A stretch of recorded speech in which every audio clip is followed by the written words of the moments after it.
సినీ నటి బీజేపీ నాయకురాలు మాధవీలత టీడీపీ నేత జేసీ ప్రభాకర్ రెడ్డి మధ్య కోల్డ్ వార్ కొనసాగుతూనే ఉంది. తాజాగా జేసీ ప్రభాకర్ రెడ్డిపై సైబరాబాద్ కమిషనరేట్లో మాధవీలత ఫిర్యాదు చేశారు. తనను అసభ్య పదజాలంతో దూషించారని, తన పరువుకు భంగం కలిగించారని జేసీ ప్రభాకర్ రెడ్డిపై కంప్లైంట్ చేశారు.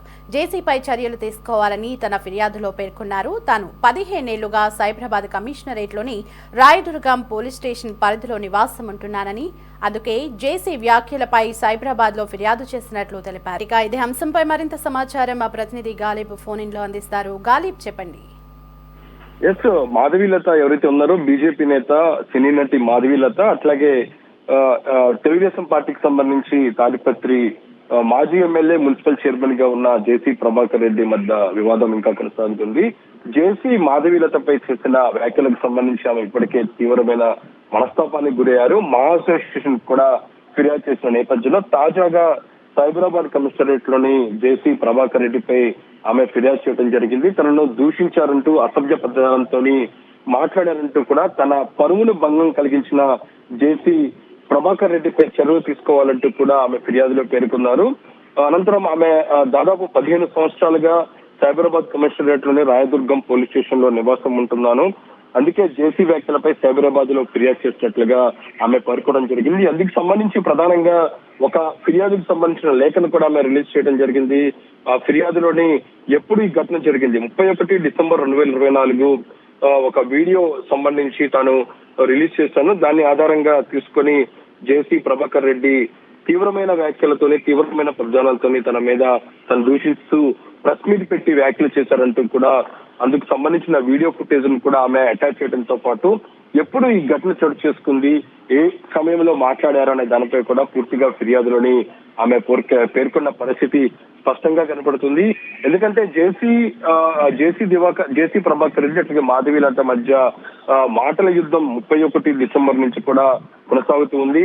ఈ నేపథ్యంలోనే ఆ తర్వాత జేసీ ప్రభాకర్ రెడ్డికి సంబంధించి కూడా ఓన్ సొంత ప్రైవేట్ బస్సులు కూడా తగలబడిన ఘటన తర్వాత వెంటనే ప్రెస్ మీట్ పెట్టి ఇది భారతీయ జనతా పార్టీని అభియోగిస్తూ, దాంతో పాటు తాను తనపై గతంలో మాధవీలత మాట్లాడిందంటూ కూడా ఆమెను పరుద పరశజాలంతో ఆమెపై తీవ్రమైన వ్యాఖ్యలు చేయడంతో ఒక్కసారిగా మాధవీలత దీనికి సంబంధించి తీవ్రంగానే స్పందించింది. భారతీయ జనతా పార్టీ కూడా రియాక్షన్ ఘాటుగానే స్పందించిన నేపథ్యంలోని ఈ అంశానికి సంబంధించి ఖచ్చితంగా చర్యలు తీసుకోవాలంటూ కూడా గత కొన్ని రోజుల నుంచి కూడా మాధవీలత డిమాండ్ చేస్తున్నారు. అందులో భాగంగానే మా అసోసియేషన్ ఫిర్యాదు చేయడంతో పాటు తాజాగా ఈ రోజు ఆమె సైబరాబాద్ కమిషనరేట్ కి వెళ్లారు. కమిషనరేట్ కార్యాలయంలోకి వెళ్లి జేసీ ప్రభాకర్ రెడ్డిపై ఫిర్యాదు చేయడంతో పాటు తనను ఎప్పుడు ఏ సమయంలో దూషించారనే దానిపై కూడా పూర్తి ఆధారాలను సమర్పించడం జరిగింది.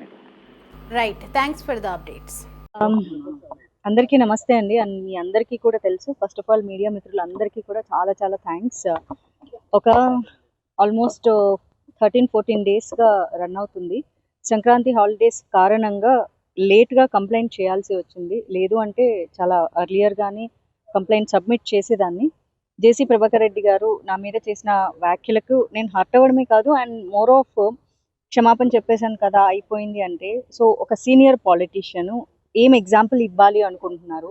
సో అమ్మాయిలని అబ్యూస్ చేసేసి బూత్ వర్డ్స్ అండ్ మళ్ళీ ఒక సారీ చెప్పేస్తే ఈ రోజు నేను, రేపు పొద్దున ఇంకొకళ్ళు సో ఫర్దర్ జనరేషన్స్కి ఆడపిల్లలు పాలిటిక్స్లోకి వచ్చినా, ఇంకో ఫీల్డ్లోకి వచ్చినా, సో సీనియర్ పాలిటీషియన్స్ ఎలాంటి పదాలతోనైనా అబ్యూస్ చేయొచ్చు.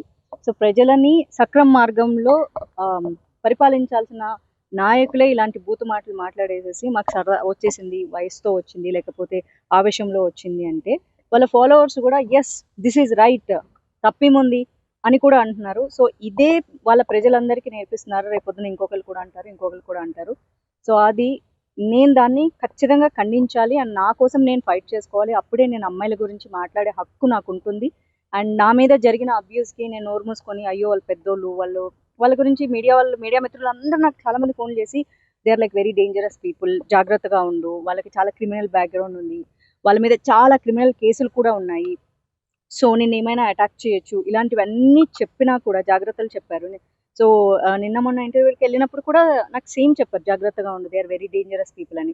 సో అంత డేంజరస్ పీపుల్ ఉన్నప్పుడు సో మాధవీలత అనే అమ్మాయి నోరు మూసుకొని సైలెంట్గా ఉంటే రేపు పొద్దున అసలు ఆడపిల్లలు మీరు ధైర్యంగా ఉందని చెప్పారు రైట్ నాకు లేని కారణంగా, సో అది నాకు నేను ఛాలెంజింగ్గా తీసుకొని సో కమిషనర్ గారికి కంప్లైంట్ చేయడం జరిగింది.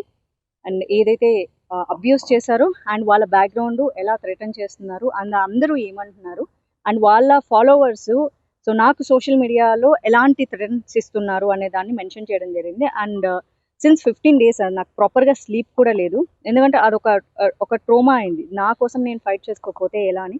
అండ్ నా పేరెంట్స్ కూడా చాలా భయపడ్డారు. సో ఈరోజు కమిషనర్ గారికి 2 కంప్లైంట్స్ ఫైల్ చేయడం జరిగింది. యాజ్ ఎ ఉమెన్గా నా మీద ఏం జరిగిందో అదొకటి.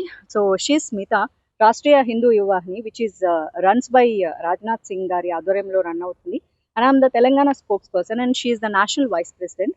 సో తను కూడా సో నా మీద జరిగిన దానికి కంప్లైంట్ రైజ్ చేయడం జరిగింది.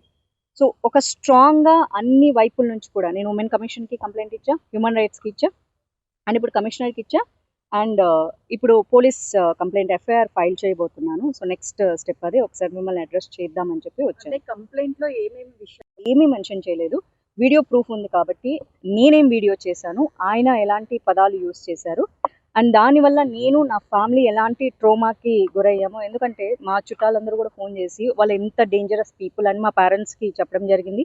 ఒక రకంగా అది ఎమోషనల్ థ్రెటనింగ్. సో వాళ్ళు డిప్రెషన్లోకి వెళ్ళిపోయారు, అది చూసి నేను డిప్రెషన్లోకి వెళ్ళిపోయాను. Because my family is my strength.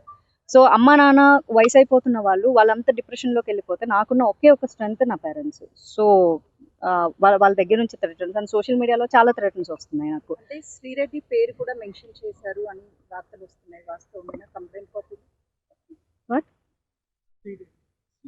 No, nothing. Videos కి సంబంధించి It is all about me అండి. మీకు కంప్లైంట్ కాపీ నేను ఇస్తాను. It is all about me. నేనేం వీడియో చేశాను 31st నైట్కి అండ్ ఆయన ఎలా అబ్యూస్ చేశారు అండ్ సోషల్ మీడియాలో నాకు ఎలాంటి థ్రెటన్స్ వస్తున్నాయి అండ్ నా పేరెంట్స్కి మా చుట్టాలందరూ, బికాజ్ మా చుట్టాలందరూ ఫ్రమ్ రాయలసీమ ఇట్ సెల్ఫ్ అనమాట. సో ఆ ప్రాంతంలో వాళ్ళు ఎలాంటి వాళ్ళు అన్నది న్యాచురల్గా అందరికీ తెలుసు కాబట్టి, సో మీడియాకి తెలుసు, ప్రజలకు తెలుసు అండ్ సోషల్ మీడియాలో నువ్వు ఎవరితో పెట్టుకున్నావో తెలుసా అని మొన్న ఫిల్మ్ ఛాంబర్లో కంప్లైంట్ ఇచ్చినప్పుడు కూడా నాకు కామెంట్స్ అలానే చేశారు, నువ్వు పెట్టుకుంది ఎవరితో తెలుసా, నేను బతకడానికేనా అని. ఒక ఛానల్లో లైవ్కి వెళ్తే కాల్స్ చేసేసి నేను బూతులు తట్టడం చాలా కరెక్ట్, సో ఇదే రైట్ అని. అంటే వాళ్ళ ఫాలోవర్స్ ఎలాంటి భాషను ఎంకరేజ్ చేస్తున్నారు, ఐఎమ్ ఎడ్యుకేటెడ్ అని చెప్తూనే సో దాట్ ఎడ్యుకేటెడ్ పర్సన్ ఇలాంటి అబ్యూజివ్ వర్డ్స్ కరెక్ట్ అంటున్నారు. మేబీ ఇండియన్ రాజ్యాంగం కాకుండా వాళ్ళ ఊరిలో ప్రత్యేకంగా జేసీ రాజ్యాంగం రాసుకొని ఉండింటే కనుక ఈ ఆటవిక న్యాయం చెల్లుతుంది. ఈ ఆటవిక న్యాయం భారతదేశ రాజ్యాంగం ఫాలో అవుతున్నా నాకైతే వర్తించట్లేదు కాబట్టి నేను ఎవరెవరి పేర్లు పెట్టారు? ఓన్లీ జేసీ ప్రభాకర్ రెడ్డి గారు అండి, ఓన్లీ జేసీ ప్రభాకర్ రెడ్డి గారు అండ్ అతని ఫాలోవర్స్ నాకు మెసేజెస్ త్రూ ఎలా థ్రెటన్ చేస్తున్నారు అన్నది మాత్రమే మెన్షన్ చేయడం జరిగింది.